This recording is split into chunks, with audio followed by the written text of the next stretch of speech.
Aujourd'hui, le CRIREM est né de la même idée. Et son champ d'action, justement, ce sont les champs électromagnétiques.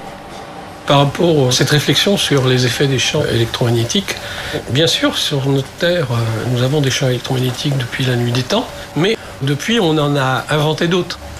Ce qui fait la différence, c'est qu'une onde électromagnétique proche du naturel est une onde qui est continue. Il faut imaginer un petit peu une nappe d'eau avec des vagues. Ces vagues sont continues.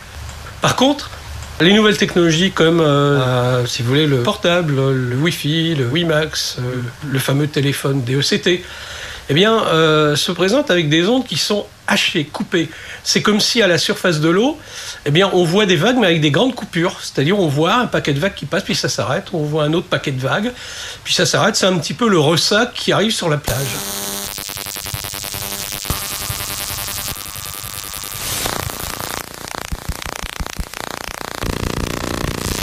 Et ça, c'est quelque chose que nos cellules n'aiment pas trop, parce que quand les ondes sont hachées, comme on l'a dit, ou pulsées, comme on le dit, eh bien, les cellules sont très stimulées et ne s'adaptent pas. Et ça peut engendrer des pathologies si ça dure un certain temps. Au départ, je m'étais promis de ne garder que des témoignages vécus directement. Était-ce le cas avec Pierre Leruse ? Eh bien oui. Dans les années 80, le futur docteur en physiologie étudie à l'université de Rennes les effets biologiques du radar pour le compte des militaires. Ce qu'il va découvrir va l'amener à devenir, sur le sujet des micro-ondes, lanceur d'alerte. Le lien, c'est que l'invention du téléphone portable découle de celle du radar. Le radar, ainsi que les téléphones portables, ont quelque chose en commun.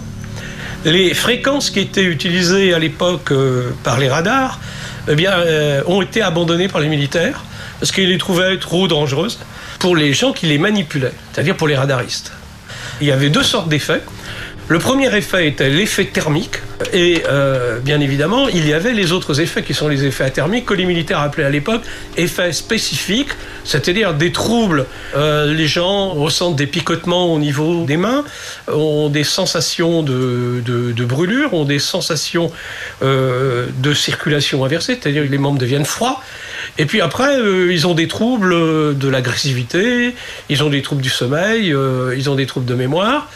Et puis lorsqu'on va voir un peu plus loin, lorsqu'on fait une analyse de sang, on s'aperçoit que les hormones réparties dans le plasma du sang sont réparties de façon anormale. Et quand on regarde les globules blancs qui nous défendent contre les microbes, qu'on appelle les leucocytes tueurs, eh bien il n'y en a presque plus, donc on ne peut plus se défendre. Et là, c'est très bien décrit dans la littérature, on appelle ça le syndrome des micro-ondes. Picotement, sensation de brûlure, fatigue, trouble du sommeil, perte de la mémoire, diminution de l'immunité. Radars et téléphones, mêmes ondes pulsées, même fréquence, mêmes symptômes. Comment ne pas voir dans cette analogie une relation de cause à effet ? Ce qui fait que ce sont les opérateurs de téléphonie mobile qui ont repris ces fréquences qu'on va retrouver aujourd'hui sur ce qu'on appelle le GSM 900, le GSM 800, la 4G, la 3G. Ce sont les mêmes fréquences et ce sont aussi des ondes pulsées. On connaît les effets, il y a bien longtemps. On les connaît depuis les années 1970. Avec des effets promoteurs et copromoteurs de cancer. On connaissait déjà les phénomènes de leucémie, de lymphome et de gliome. Tout cela paraît tellement gros. Raconté calmement comme une évidence. Et déjà largement documenté dans des études qui, c'est vrai, n'étaient pas criées sur les toits.